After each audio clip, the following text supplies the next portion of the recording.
L'école est un lieu qui permet de prévenir toutes les types de violences, entre autres les violences de genre, c'est-à-dire ces enfants qui, en grandissant, peuvent s'interroger sur leur genre, se sentir garçon alors que biologiquement ils sont filles ou l'inverse.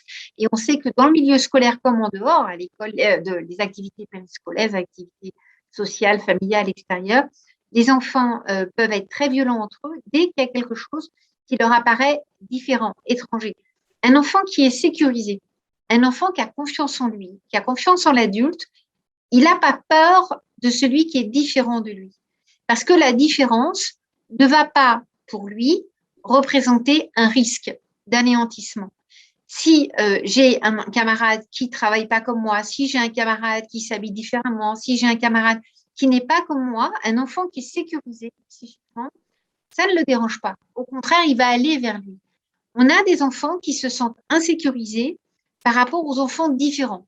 Et ça peut être le handicap, ça peut être des questions de genre, ça peut être des questions de capacité scolaire. Enfin, le champ, il est large.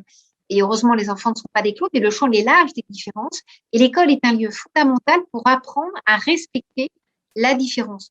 Qu'elle soit une différence de genre, qu'elle soit une différence liée à une maladie, à un handicap, à un physique plus grand, plus petit, plus gros. La différence.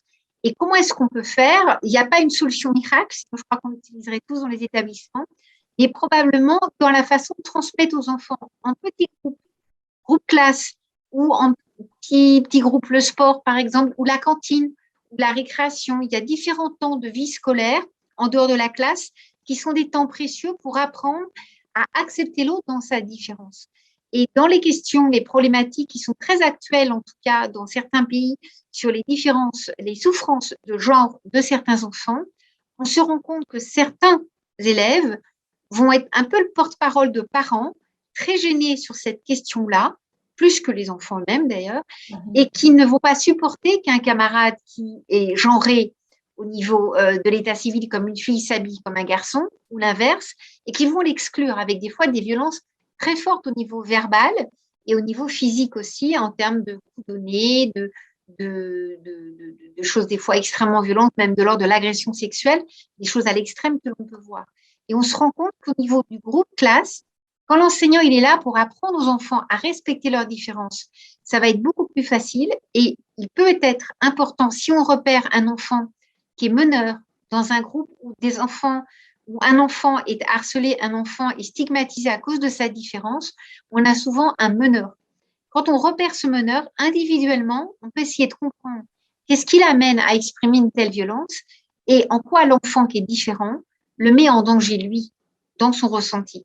Donc, il y a un travail individuel de décryptage, de mise en sens, de compréhension, et puis tout un travail collectif de groupe pour permettre aux enfants de comprendre que le groupe est une force. Le groupe devrait être une force.